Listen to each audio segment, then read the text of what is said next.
திமுக அமைப்பு செயலாளர் RS பாரதி செய்தியாளர்களை சந்தித்து வருகிறார். நேரலை காட்சிகளை தற்போது பார்க்கலாம். திமுகவுடைய இரட்டை வேடம் அம்பலமாயிருக்கு அப்படின்னு சொல்றாரு. குறிப்பா இந்த RTI மேற்கோள் காட்டி இந்த விமர்சனத்தை திமுக மீது வைக்கிறாங்க. அதாவது ஒரு பொய்யை பலமுறை சொன்னால் அது உண்மையாகிவிடும் என்று மோடி நம்பிக்கொண்டிருக்கிறார். அது நிச்சயமாக எடுக்கிறார்.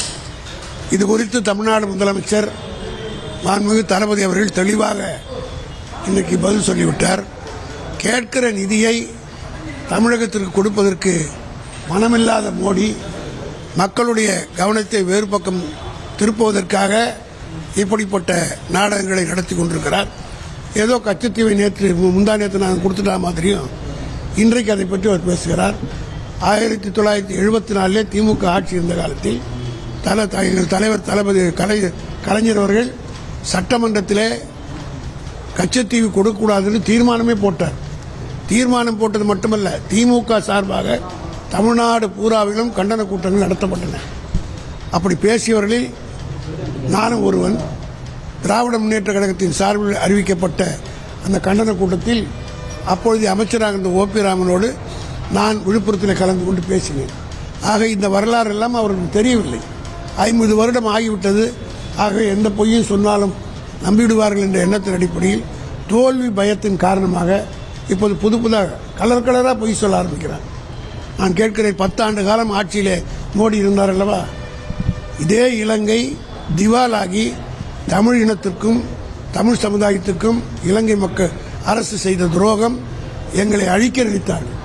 தமிழ் இனத்தையே அழிக்க நினைத்ததனுடைய விளைவு இன்றைக்கு திவாலாகி பிச்சைக்கார நாடாகிவிட்டது இலங்கை. அப்படி பிச்சை எடுத்துக் கொண்டிருக்கிற இலங்கைக்கு பிச்சை போட்டவர் தான் இன்றைய பிரதமர். இந்தியாவுடைய பணத்திலிருந்து ஏறத்தாழ 34,000 கோடி கொடுத்திருக்கிறார். அப்பொழுது கேட்டு வாங்கியிருக்கலாம் அல்லவா கச்சத்தீவை? அதே போல இன்றைக்கு இலங்கையிலே ஒரு மிகப்பெரிய கான்ட்ராக்ட் வருது மின்சார வாரியத்தில்.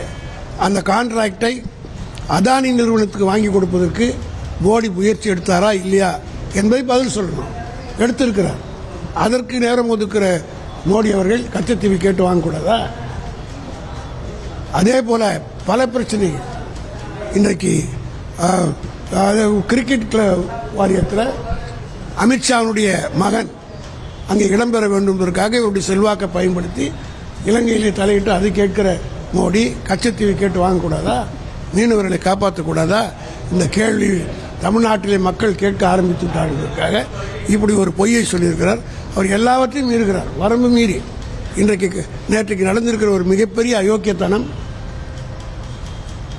அத்வானி அவர்களுக்கு பாரத் ரத்னா பட்டம் கொடுத்து பல நாள் ஆகிறது.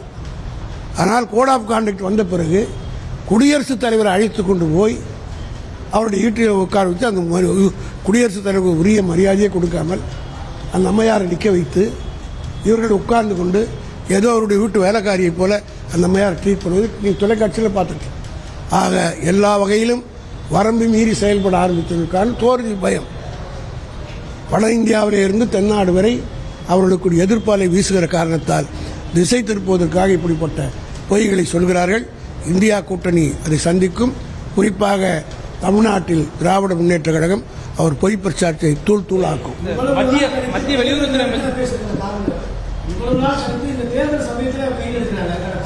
தேர்தலுக்கு இது வந்து மக்களை ஏமாத்தலாம் தான். அதே போல பாரத் ரத்னா பட்டம் நேற்று காலியாக கொடுத்தாங்க.